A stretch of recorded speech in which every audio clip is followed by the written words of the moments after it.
आज की इस क्लास में हम एफबीडी के अंदर एक प्रोसेस को डिस्कस करेंगे। जैसे एक कोई स्टार्ट सीक्वेंस है किसी मोटर को, जैसे 3 मोटर हमने ले ली, एक बार हमने स्टार्ट पुश बटन से स्टार्ट कर दी प्रोसेस को, तो वो पहले 101 मोटर स्टार्ट करेगा, उसके 3000 मिली सेकेंड के बाद दूसरी मोटर स्टार्ट करेगा, उसके 3000 मिली सेकेंड के बाद एक तीसरी मोटर स्टार्ट करेगा। तो इस तरह से एक डिले दे करके एक स्टार्ट का सीक्वेंस डिस्कस करेंगे और एक स्टॉप का सीक्वेंस। अगर हमने एक बार स्टॉप पुश बटन को प्रेस कर दिया तो किस सीक्वेंस में स्टॉप हो। सीक्वेंस कुछ भी हो सकता है, कौन सी भी मोटर पहले स्टॉप कर सकते हैं, बाद में कर सकते हैं, लेकिन मैं एग्जांपल के तौर पर एक सीक्वेंस में 101, 102, 103 स्टार्ट करेंगे और उसी सीक्वेंस में जब स्टॉप पुश बटन प्रेस करेंगे तो उसी सीक्वेंस में हम इसको स्टॉप करेंगे। यानी कि जितना डिले हमने स्टार्टिंग में दिया था उतना ही डिले हम स्टॉपिंग में देंगे। तो ये प्रोसेस हम एक बार पीएलसी के अंदर डेवलप करके एफबीडी के अंदर प्रोग्रामिंग करेंगे। तो इसके अंदर हमारे पास जो इंस्ट्रक्शन यूज होने हैं वो ये 4 इंस्ट्रक्शन यूज होंगे इस प्रोसेस के अंदर। इसमें से ये हम ऑलरेडी डिस्कस कर चुके हैं। इसका ब्लॉक डायग्राम कुछ इस तरह का होता है। इसके अंदर इनपुट सेक्शन में इनपुट सेट और रिसेट होते हैं और आउटपुट 2 होते हैं, आउटपुट और आउटपुट नॉट, और इसको हम पहले ही डिस्कस कर चुके हैं तो इसको ज्यादा डिस्कस नहीं करेंगे। और दूसरा इंस्ट्रक्शन यूज होगा टाइमर, टी ऑन डिले। इसको बोलते हैं timer on delay with reset. जैसे हमने लैडर की क्लास में ऑलरेडी इस टाइमर को डिस्कस कर रखा है कि जितनी भी हम इसके अंदर प्रीसेट सेट कर देते हैं और इसके अंदर एक इनेबल बिट होती है जिसको हम ट्रू करेंगे तो ये टाइमर चलने लगेगा और काउंटिंग स्टार्ट करेगा एसीसी के अंदर। और काउंटिंग करते हुए जब भी ये पीआरई के बराबर हो जाएगा तो इसकी डन बिट ऑन हो जाती है। और इनेबल बिट तब तक ऑन रहेगी जब तक इसकी इनेबल बिट यानी कि इनपुट की कंडीशन ट्रू रहेगी, तब इसकी इनेबल कंडीशन ऑन रहेगी। और इसकी एक टीटी बिट भी होती है। टीटी बिट आपकी जब ये स्टार्ट होगा और एक्यूमुलेटर की वैल्यू प्रीसेट के बराबर नहीं पहुंच जाती है तब तक ये ऑन रहेगा, और उसके बाद जैसे ही डन होगा तो डन ऑन हो जाएगा और ये ऑफ हो जाएगा। तो इस तरह से ये काम करता है। ये टाइमर हमने ऑलरेडी पहले से कवर कर रखे हैं। एक तीसरा इंस्ट्रक्शन यूज होगा जो बुलियन एंड का है। ये ऑलरेडी हम डिस्कस कर चुके हैं, थोड़ा सा बता देते हैं। इसके अंदर कुछ डिजिटल इनपुट होते हैं और एक आउटपुट होता है। अगर 2 इनपुट हैं, अगर ये 0 है दोनों इनपुट, तो इसका आउटपुट भी 0 होगा। और अगर 1 है, एक 1 है दूसरा 0 है तो भी ये 0 होगा। और पहला 0 है और दूसरा 1 है तब भी 0 होगा। और अगर पहला 1 है दूसरा 1 है तब एक कंडीशन ऐसी बनती है जिसके अंदर ये आउटपुट को जनरेट करेगा। तो इस तरह से ये बुलियन एंड काम करता है। और इसके अलावा एक इसके अंदर यूज करना पड़ सकता है, वो है बी नॉट। इसके अंदर सिंपली जो भी इनपुट होगा उसका उल्टा आउटपुट होगा। यानी कि ये अगर 1 है तो ये 0 होगा, अगर ये 0 है तो ये 1 होगा। इस तरह से ये इंस्ट्रक्शन यूज होगा। तो इस तरह की आज की जो क्लास है वो एक मोटर को स्टार्ट करने का सीक्वेंस है और मोटर को स्टॉप करने का सीक्वेंस है। इसको हम एफबीडी के अंदर कैसे डेवलप करेंगे उसको हम अपने लैपटॉप पे चलते हैं, वहाँ पर इसका प्रोग्राम डेवलप करके और फिर इसको टेस्ट करेंगे। अब हम आ चुके हैं अपने लैपटॉप पर। जैसा कि आज का टॉपिक है एफबीडी के अंदर किसी सीक्वेंस में मोटर को अगर स्टार्ट करना है और एक सीक्वेंस में ही स्टॉप करना है तो उसका लॉजिक एफबीडी के अंदर कैसे डेवलप करेंगे उसको सीखेंगे। तो इसमें जितने भी इंस्ट्रक्शन यूज होने वाले हैं वो सारे के सारे मैंने ऑलरेडी डिस्कस कर चुके हैं। सिर्फ एक इंस्ट्रक्शन है जो आज की क्लास में नया है, वो है TONR, timer on delay with reset. सबसे पहले इसी को ब्रीफ कर लेते हैं, फिर इस प्रोसेस का लॉजिक डेवलप करेंगे। हम एक नई रूटीन बनाएंगे, राइट क्लिक करेंगे, न्यू रूटीन पे जाएंगे और यहाँ पर किस रूटीन का कोई नाम दे देंगे। मान लीजिए मैं सीक्वेंस ही नाम दे देता हूँ। तो ये एक फाइल बन गई, यहाँ पर एक रूटीन बन गई है। इस रूटीन को हम मेन रूटीन में कनेक्ट करेंगे। तो यहाँ पर हम एक JSR के साथ इसको इनेबल कर देंगे।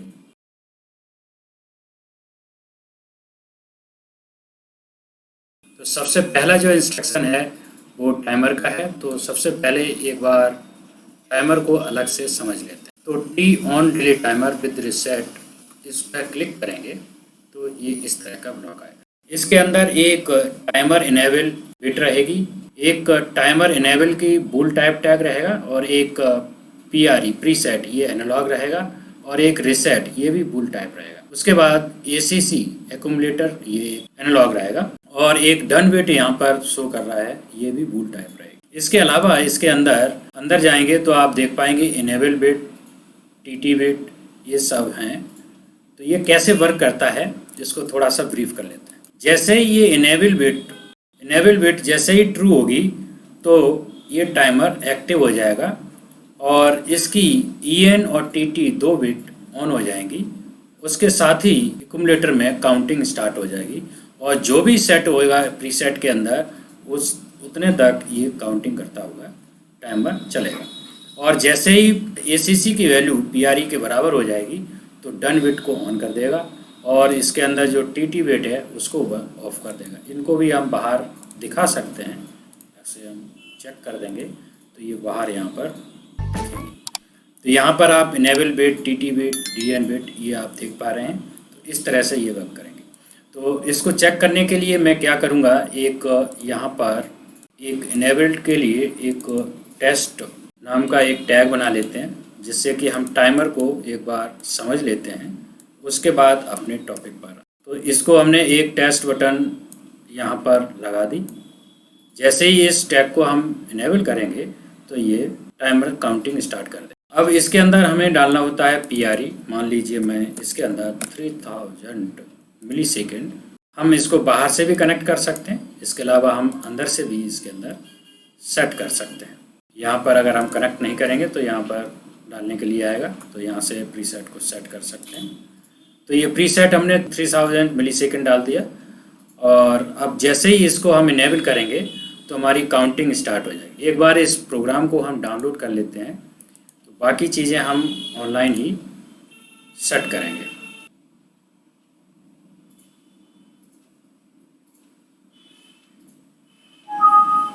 अब इसको टेस्ट करने के लिए इस टेस्ट वाली बटन को एक बार ट्रू करेंगे। ट्रू करने के लिए क्या करेंगे, एक बार जाएंगे मॉनिटर में और यहाँ पर इसकी वैल्यू को 1 कर देंगे।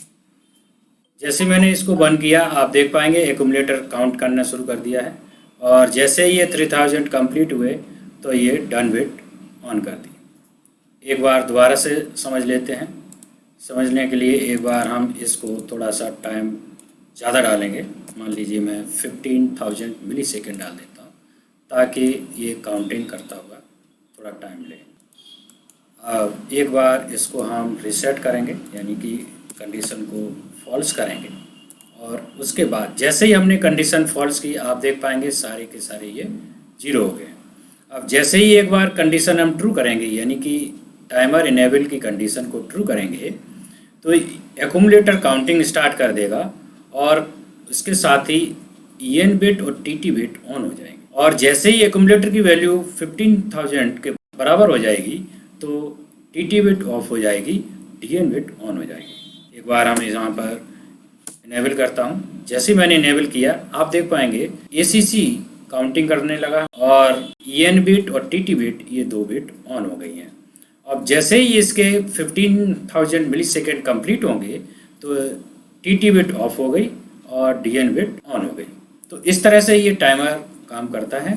तो ये हमने यहाँ पर अलग से ब्रीफ कर लिया। अब आज की प्रोसेस जो है वो मैंने जैसे कि बोर्ड पे डिस्कस किया है कि 3 मोटर हैं। एक बार हम अगर प्रेस कर देते हैं तो मोटर 1, 2, 3 एक स्पेसिफिक टाइम के डिले के बाद ऑटोमेटिक चलनी चाहिए और जब हम स्टॉप पुश बटन प्रेस कर देंगे तो ये first, second and third 3 motor अपने डिले के अकॉर्डिंग स्टॉप होनी चाहिए। यानी कि एक स्टार्ट भी एक सीक्वेंस में होगी और स्टॉप भी एक सीक्वेंस में होंगी। तो इसके लिए एक बार लॉजिक डेवलप कर लेते हैं। यहाँ पर मैं थोड़ा सा ब्रीफ कर दूँ। मैं यहाँ पर 2 पुश बटन लूँगा, एक ये स्टार्ट सीक्वेंस की हो गई और ये स्टॉप सीक्वेंस की हो गई। और जैसे ही हम ये स्टार्ट सीक्वेंस को प्रेस करेंगे हमारा ये वाला मोटर 1 होगी, ये 2 होगी, ये 3 होगी। एक बार हम स्टार्ट सीक्वेंस को प्रेस कर देंगे तो मोटर 1 स्टार्ट होगी, उसके सर्टेन डिले के बाद मोटर 2 स्टार्ट होगी, उसके सर्टेन डिले के बाद मोटर 3 स्टार्ट हो जाएगी। तो ऐसे एक एक करके तीनों मोटर ऑन हो जाएंगी और जैसे ही हम स्टॉप सीक्वेंस वाली पुश बटन को प्रेस करेंगे तो पहले ये बंद हो जाएगी इमीडिएटली, उसके कुछ डिले के बाद ये बंद होगी और उसके कुछ डिले के बाद तीसरी भी बंद हो जाएगी। तो ये एक स्टार्ट सीक्वेंस और एक स्टॉप सीक्वेंस का लॉजिक रहेगा। तो आइए इसको बना लेते हैं। पहले एडइन बोर्ड में जाएंगे, साइड में कर देंगे। सबसे पहले इसको सबसे पहले हम एक स्टार्ट सीक्वेंस का पुश बटन बनाएंगे। इसका नाम दे देते हैं स्टार्ट सीक्वेंस ऑन नाम दे दिया मैं। इस नाम का एक टैग बना देंगे और ऐसे ही एक कॉपी और पेस्ट करेंगे और यहाँ पर हम स्टॉप सीक्वेंस कर देंगे। इसको भी स्टार्ट सीक्वेंस का नाम ही दे सकते हैं। ये दो पुश बटन हमने यहाँ पर बना ली हैं। अब स्टार्ट करने के लिए हम लेंगे एक रीसेट डोमिनेंट को क्लिक करेंगे। स्टार्ट सीक्वेंस में हम सेट पे कनेक्ट कर देंगे। जैसे ही हम स्टार्ट करेंगे ये आउटपुट जनरेट कर देगा। तो यहाँ पर मोटर कनेक्ट कर देंगे। तो जैसे ही हम स्टार्ट सीक्वेंस करेंगे तो पहली मोटर यहाँ पे कनेक्ट कर देंगे। तो नाम दे देते हैं M101_ ऑन CMD। ये मैंने नाम दे दिया और इस नाम का एक टैग बूल टाइप बना देंगे। जैसे ही हम स्टार्ट सीक्वेंस पे प्रेस करेंगे तो पहली मोटर का ऑन कमांड चला जाएगा। अब एक बार पहली मोटर ऑन हो गई, दूसरी मोटर को ऑन करने के लिए यहाँ से इनपुट रेफरेंस लेंगे और इसी सिग्नल को हम चेक करा लेंगे। ये कमांड अगर ऑन हो गई उसके बाद एक हम टाइमर यूज करेंगे, उसमें डिले डालेंगे। तो ये टाइमर जो अभी अभी हमने डिस्कस किया था, इसी को यहाँ पर ड्रैग एंड ड्रॉप। जैसे ही ये इसकी कमांड ऑन होगी तो टाइमर इनेबल हो जाएगा और टाइमर की जो प्रीसेट वैल्यू है वो मैं 3000 कर देता। अब जैसे ही ये मोटर 1 का कमांड आएगा उसके 3000 मिलीसेकंड ये टाइमर चलेगा और फिर एक डन बिट ऑन होगी। तो हम इसकी डन बिट से एक रीसेट डोमिनेंट दूसरा यूज करेंगे। तो जैसे ही ये टाइम ओवर होगा तो एक ये सेट हो जाएगा आउटपुट। तो आउटपुट में हम एक मोटर 2 को कनेक्ट करेंगे। यहाँ पर डाल देंगे 102_ CMD। क्या हुआ, पहली जैसे ही स्टार्ट सीक्वेंस हम प्रेस करेंगे ये मोटर ऑन हो जाएगी और ये मोटर जैसे ही ऑन होगी तो ये टाइमर ऑन हो जाएगा और टाइमर जैसे ही ख़त्म होगा दूसरी मोटर ऑन हो जाएगी। अब हमको इससे तीसरी मोटर चलानी है। तीसरी मोटर के लिए क्या करेंगे, इस पूरे सेक्शन को हम कॉपी और पेस्ट करेंगे और तीसरी मोटर हमारी कब चलनी है उसके लिए हम यहाँ पर कंडीशन लिख लेते हैं। तीसरी मोटर जब चलेगी जब दूसरी मोटर की ऑन की कमांड हमारे पास आ जाएगी और जैसे ही आएगी तो एक टाइमर चलेगा। टाइमर का टर्न होगा तो एक रीसेट डोमिनेंट यहाँ पर बन गया है और इसका आउटपुट में हम मोटर 3 को ऑन कमांड को कनेक्ट कर देंगे। न्यू टैग क्रिएट कर देंगे। अभी हमारा 3 मोटर का स्टार्ट सीक्वेंस बन चुका है। अब हमको स्टॉप सीक्वेंस के लिए लॉजिक लिखना होगा। स्टॉप सीक्वेंस में क्या होगा, जैसे ही हम स्टॉप को प्रेस करेंगे ये मोटर बंद हो जाएगी और मोटर 1 अगर बंद हो गई, यहाँ पर हम लिख लेते हैं मोटर 1 अगर बंद है और इसके साथ मोटर 2 भी ऑन होने चाहिए तब एक कंडीशन बनाएंगे। तो इसके लिए क्या करेंगे, एक मोटर 1 तो बंद होनी चाहिए और मोटर 2 ये मोटर ऑन होनी चाहिए। तो यहाँ पर एक हम बूलियन एंड गेट लगाएंगे। इसमें हम B0 भी लगाएंगे क्योंकि इसको हमें ऑफ चेक करना है और इसका ऑन चेक करना है। तो B0 मोटर 1 बंद हो गई और मोटर 2 ऑन होनी चाहिए तब एक टाइमर चलेगा। 3000 मिलीसेकंड ओवर हो जाएंगे तब हम मोटर 2 को ऑफ कराएंगे। तो यहाँ पर लिख देंगे M102_ CMD और इस टैग को हम कनेक्ट करेंगे मोटर 2 को बंद करने के लिए। ये वाला जो टैग बन गया है इसको हम कॉपी करेंगे और यहाँ पर कनेक्ट करेंगे। ये मोटर 2 स्टॉप हो गई। अब एक ये पूरा सीक्वेंस को हम एक बार कॉपी करेंगे और पेस्ट करेंगे और यहाँ पर हम मोटर 3 को ऑफ कमांड बना देंगे। दूसरे मोटर की कमांड हमारी ऑफ हो गई हो और तीसरे मोटर की कमांड आ रही हो तब तीसरे कमांड को ऑफ करा देंगे।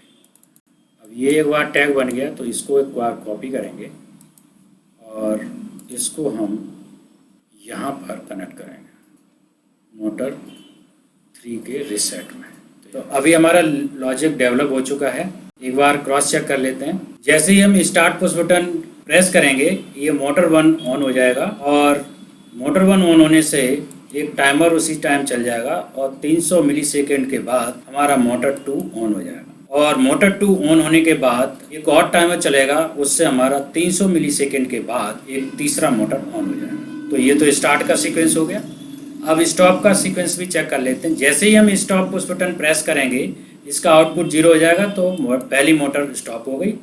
अब दूसरी मोटर कब स्टॉप करनी है उसके लिए हमने स्टॉप सीक्वेंस में यहाँ पर बनाया है कि मोटर 1 तो ऑफ कमांड आ गई और मोटर 2 की ऑन कमांड आ गई। तो इन दोनों कंडीशन को चेक करेगा और उसके बाद टाइमर को ऑन कर देगा और 300 मिलीसेकंड जब कंप्लीट हो जाएंगे तो मोटर 2 की ऑफ कमांड को जनरेट करेगा, जिसको मैं मोटर 2 के रिसेट में कनेक्ट कर देंगे तो ये बंद हो जाएगी। मोटर 2 ऑफ हो गई। उसके बाद मोटर 3 को ऑफ करने के लिए मोटर 2 का ऑफ होना चाहिए और मोटर 3 का ऑन होना चाहिए।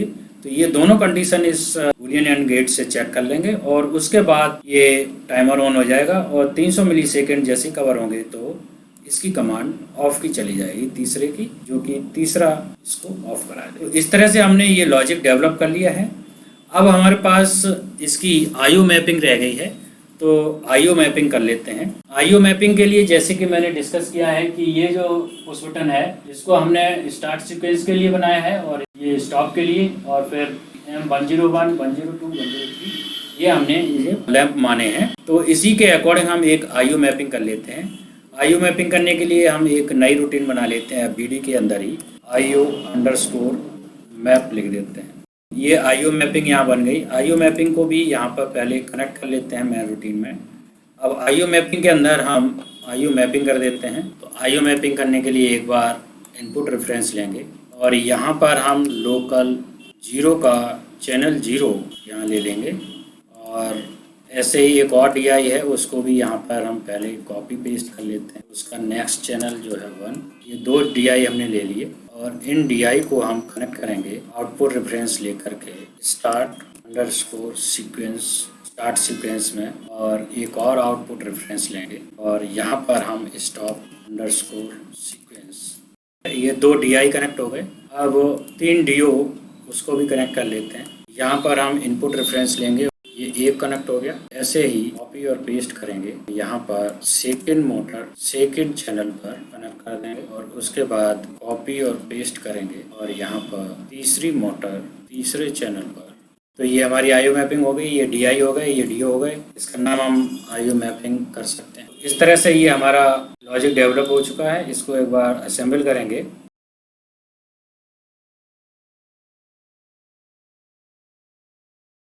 अब एक बार हम यहाँ पर प्रेस करेंगे। जैसे हमने इसको प्रेस किया 3000 मिलीसेकंड के बाद दूसरा ऑन हो गया और इसके बाद तीसरा ऑन हो गया। और अगर हम स्टॉप करेंगे तो पहले ये स्टॉप हो रहा है, फिर ये जितना भी डिले डाला है, अगर मैं डिले बढ़ा दूंगा तो थोड़ा टाइम ज़्यादा लगेगा। एक बार हमने प्रेस किया तो ये ऑफ हो गया, उसके 3000 मिलीसेकंड के बाद ये, उसके 3000 मिलीसेकंड के बाद ये, यानी कि 3-3 सेकंड के बाद ये ऑफ हो रहे हैं। तो यही लॉजिक हमने यहाँ पर डेवलप किया था, जो कि हमने यहाँ पर टेस्ट कर लिया है। तो इस क्लास में बस इतना ही। Thank you for watching this video. अगर आपको ये वीडियो पसंद आई तो लाइक करें, शेयर करें, और अगर आपने अभी तक हमारे चैनल को सब्सक्राइब नहीं किया तो सब्सक्राइब कर लें, साथ ही साथ बेल आइकन को क्लिक कर लें ताकि हमारे लेटेस्ट वीडियो के अपडेट्स आपको टाइम से मिल सके। और अगर आपका कोई क्वेश्चन है, कोई डाउट है तो नीचे कमेंट बॉक्स में पूछ सकते हैं। Thank you.